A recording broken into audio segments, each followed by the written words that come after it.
Nak ada yang 2, ada 3 dia. Apatah lagi kalau harga dia tu dibuat rendah. Itu yang orang seberang katakan, oh Indonesia miskin begini. Dia cuma berkawan dengan babu saja yang bekerja kat situ. Itu kau ni cerita dalam kereta je. Kau tak berani bersembang dalam rumah ke? Kata kau apa? Bini kau bambu kau, bini kau maki kau, marah kau, bagi kau cuci pinggan. Ha? Kau sembang kau harimau agam tapi takut bini ke apa kau ni? Dekat Malaysia ni pagi-pagi bukan jam motor tau. Motor tak jam tau. Yang jam kereta. Kereta pula tu, kereta Ferrari, Tesla, Lamborghini. Bandingkan jalan raya pun teruk. Jalan raya kat kampung-kampung ni, kau masuk kat kampung aku pun jalan raya. Di kampung aku kat Great Perak Brunei tu, lagi elok jalan raya daripada bandar kau tu. Datang Malaysia ni kau tengok, stainless steel pun ada. Kau tahu pagar-pagar ni semua. Tak ada orang curi, tak ada orang motor parking ke tepi. Kat mana-mana pun tak hilang, tak curi. Kalau kat Indonesia, mampus dah.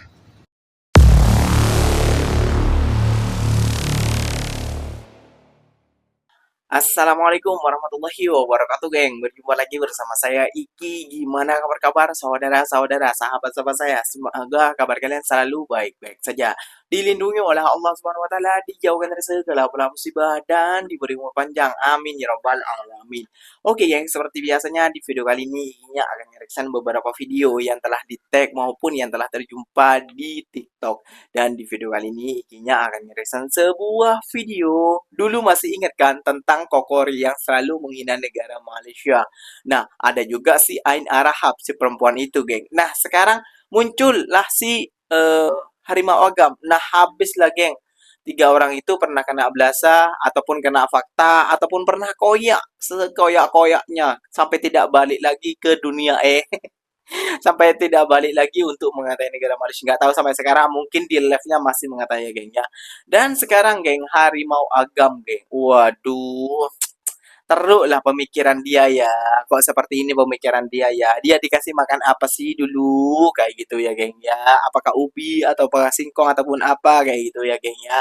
Aduh, pemikirannya kok pendek sekali ya, cetek sekali ya. Padahal orang yang berkuliah, padahal para menteri-menteri, padahal pengamat politik itu mengagumi negara Malaysia. Kok dia tidak ya? Apakah karena ini kebencian hati ataupun keirian hatinya sudah memudar ataupun menghitam, geng, di hatinya itu? Kena virus kayaknya orang. Jadi gak usah berlama-lama, jom kita simak dulu seperti apakah dia yang kena sekolahkan oleh warga Malaysia. Jom. Namun sebelum simak, jangan lupa dulu dong sokong channel ini dengan cara apa? Subscribe, like, comment, and share-nya. Apa benar? Silahkan komen ke bawah. Janji jangan bergaduh. Oke, kita simak dulu videonya. Let's go. mana tinggal? Kepri ke dekat mana? Ke Pulau dekat Bintan ke? Dekat Batam ke? Oh, sok pandai. Dah. Ni tengok. Ha? Ni lihat ni. Dengan harga pajak yang tinggi, dengan harga mobil yang tinggi, dekat tempat kami ni, nak ada yang 2, ada 3 dia. Faham? 2, 3 apa? Apatah lagi kalau harga dia tu dibuat rendah. Andai kata harga mobil dibikin murah lagi, ataupun dan juga pajak dia dibikin rendah lagi, percaya tak percaya, jalan dekat Indonesia ni semakin macet, semakin penuh dengan kendaraan. Dengan harga mahal saja, pajak yang tinggi pun macet. Itu yang orang seberang katakan, oh Indonesia miskin begini. Dia cuma berkawan dengan babu saja yang bekerja kat situ. Itu aja. Oh, kau bos bertilah. Kenapa dia katakan begitu? Sebab dia berkawan cuma dengan itu aja. Contoh, ya kan? Macam yang aku tak habis fikir, begitu percayanya orang itu. Pokoknya yang penting menjilat ni. Yang jelas menjilat. Angkatlah orang Malaysia tu tinggi. Es krim. Ya kan, campakkanlah negara ni. Negara Indonesia ni. Maka dia akan viral. Ya, apa postingan dia akan disokong semua Malaysia. Entah dia tu jadi babu cuci dobi ke, babu dobi. Entah dia ni mantan pekerja sawit ke di sana, yang jelas percaya je lah. Angkat je lah Malaysia tu. Macam ini ni lah. Ya kan? Live dia laki bini. Oh, yang mana kirim gift Al-Fatihah. Harimau Agam bodoh. Bodoh. Kenapa kau bodoh sangat kau ni Kau ni cerita dalam kereta je. Kau tak berani bersembang dalam rumah ke? Kata kau apa, bini kau bambu kau, bini kau maki kau, marah kau, panggil kau cuci pinggan. Ha? Kau sembang kau harimau agam tapi takut bini ke apa kau ni? Ataupun rumah kau macam gembar ayam. Bangang aku cerita dengan kau sikit. Dekat Malaysia ni pagi-pagi bukan jam motor tau. Motor tak jam tau. Yang jam kereta. Kereta pula tu, kereta Ferrari, Tesla, Lamborghini. Kita kat Malaysia ni hari-hari tengok Lamborghini, Ferrari dengan Tesla ni. Kat Indonesia berapa kali kau tengok cerita dia? Tak kira lah kata pacakan mahal ke pacakan murah ke. Kalau misal kata kalau murah sekalipun, kalau negara kau tak ada kerja, hanya mampu beli motor, nak buat apa bangang? Betul. Kalau beli kereta pun jalan raya pun teruk. Macam bangang jalan ni teruk-teruk. Lepas tu kalau misal kata jalan raya elok, ada pula apa nama samseng-samseng yang minta tol, minta duit, minta itu. Negara yang bangang macam ni kau nak sembang bodoh kat gang-gang kita orang. Alah kau ni, kau sembang bangang apa? Indonesia datang kerja kat sini pun dah boleh beli kereta lah bangang. Dia kenapa tak beli kereta kat Indonesia? Pasal Indonesia punya kereta jahanam. Ada kereta jalan raya punya celaka. Ada jalan raya pula, ada pula preman-preman yang minta duit.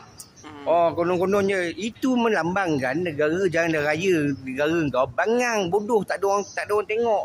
Sebab tu preman boleh minta duit sesuka hati. Apa punya kejadah ada berkerajaan? Cerita dia bodoh. Kita kat Malaysia ni kau jalan pukul 12 malam ke 3 pagi ke tengah malam jalan raya, mana-mana kau jalan berselamat, tak ada apa-apa. Lampu jalan ada, semua ada. Kalau kau pergi Indonesia, aku dengar pukul 11, pukul 10 pun dah kena rompak dengan orang dah bangang. Bodoh-bodoh je kau ni. Kita memang negara kau miskin, kau mengaku je lah jalan raya bangang itu. Pagi-pagi tu buta tengah berlambat-lambat motor. Dekat Malaysia jam apa tau? Kereta. Kalau kereta murah tak apa, kereta yang paling murah kereta potong sagar. Kereta yang paling mahal Lamborghini tu, betul tak? Alah kau ni bangang-bangang. Kalau setakat Alphard tu boleh lambat-lambat lah. Cerita sembang macam kau pandai sangat, macam kau bagus sangat, macam negara kau elok sangat, macam kau bagus sangat, kau elok sangat. Engkau pun buat konten pula kereta buruk apa aku tak tahu. Bodoh je kau ni. Kita kat Malaysia ni, busuk-busuk motor pun motor superbike lah. Paling bangang pun 250 lah. Kau pernah tengok Kawasaki sampai 250cc? Aku rasa tak pernah tengok apa, bunyi pun tak pernah dengar. Bangang-bangang je kau ni. Kau ni. Harimau agam. Aku beritahu pada kau, jangan sembang lebih-lebih, jangan letak harimau, letak penakut. Tikus penakut, cencorot. Kat rumah takut bini, sebab tu buat konten dalam kereta. Kimak ni orang bodoh. Tak habis cerita pasal orang Malaysia. Tak habis cerita nak hati dengan orang Malaysia apa? Kenapa? Orang Malaysia apa? Ada roket. Nenek kau ke, mak kau ni sampai macam ni. Kau nak banding-bandingkan jalan raya pun teruk. Jalan raya kat kampung-kampung ni, kau masuk kat kampung aku pun jalan raya. Di kampung aku kat Great Perak Brunei tu, lagi elok jalan raya daripada bandar kau tu. Bodoh cerita bangang. Negara miskin pun tak cerita banyak-banyak. Semua motor je. Kau datang Malaysia ni, kita pegun kau tengok Lamborghini, Ferrari, Alphard, Tesla. Atas jalan raya pagi-pagi. Boleh lomo ke cawah. Tambah lagi harimau bangang, harimau agam bangang. Jalan raya satu hal. Kesesakan motor satu hal, preman satu hal. Besi-besi kat tepi jalan tu pun kena rembat dengan warga negara Indonesia kau. Bagi potong, pergi curi. Kau datang Malaysia ni kau tengok, sandal steel pun ada, kau tahu pagar-pagar ni semua. Tak ada orang curi, tak ada orang motor parking ke tepi. Kat mana-mana pun tak hilang, tak curi. Kalau kat Indonesia, mampus dah. Cerita sembang pacakan itu, pacak kepala otak kau pacak. Kau tahu. Kalau misal kata pajak murah sekalipun hanya mampu beli motor buruk yang tadi kau nampak tu, main motor buruk tu, motor buruk tu. Kita orang Malaysia ni kat kampung aku bawa pergi Noreh getah kau tahu tak? Kau sembang kat kampung aku hantar sekerap ni motor-motor tu. Beritahu pada kau lah, Kawasaki 150 Scrambler tu kita bawa masuk hutan dia kau tahu. Kau orang bukan main suka lagi, bukan main bela lagi. Beca pun pakai bateri kat kau lah, bangang cerita. Abang meribau, tak payah cerita jalan raya dan berbagai semua. Tu, pergi jaga kau punya besi-besi supaya tak kena rembat dengan pencuri, maling-maling ni semua. Tahu tak? Sembang bangang kau ni. Habislah harimau agam, geng. Kena belasah lah, kena maki lah. Kayak gitu ya, geng ya. Harimau agam ini terlalu menyombongkan dirinya kayak gitu ya. Seakan-akan negaranya itu, ini kayak gitu ya, geng ya. Namun banyak pengkritik Indonesia itu kayak gitu ya, geng ya. Pajak ini, pajak itu. Ya ampun, meskipun pajak dimurahkan di Indonesia kayak gitu ya, geng ya. Mereka nggak akan kuat beli mobil. Kenapa demikian? Karena peluang pekerjaan itu langka kayak gitu ya, geng ya. Siapa bilang luar kerjaan? Kau pikir ada pekerjaan? Memang ada kayak gitu ya, geng ya. Namun cukup nggak untuk kehidupan kita? ya memang cukup untuk makan dan buat tempat tinggal ada cukup kayak gitu ya gengnya. Namun untuk kita menabung itu yang dipikirkan, itu yang diperjuangkan para mahasiswa. Kenapa mahasiswa harus demo? Aduh, Rimau Gam. Kau ini nak apa namanya ya? Dibilang orang menjilat kayak gitu ya gengnya. Namun sendirinya ingin menjilat aslinya, namun tidak sampai. Apakah kamu saudaranya ada yang masuk ke anggota DPR ataukah ada yang apa namanya bupati ataupun bawahnya bupati apa ya kepala desa ataupun apa saudara kamu ataupun bapak kamu juga seperti itu ya bisa jadi juga kamu seakan-akan pemerintahan kita ini baik-baik saja ya kayak gitu hebat. Terima kasih semuanya geng yang telah nonton sampai akhir. Ikinya pamit undur diri dulu. Apa-apa benda silahkan tulis di kolom komentar. So, wassalamualaikum warahmatullahi wabarakatuh geng. Berjumpa lagi tahu di mana di next video. Bye bye.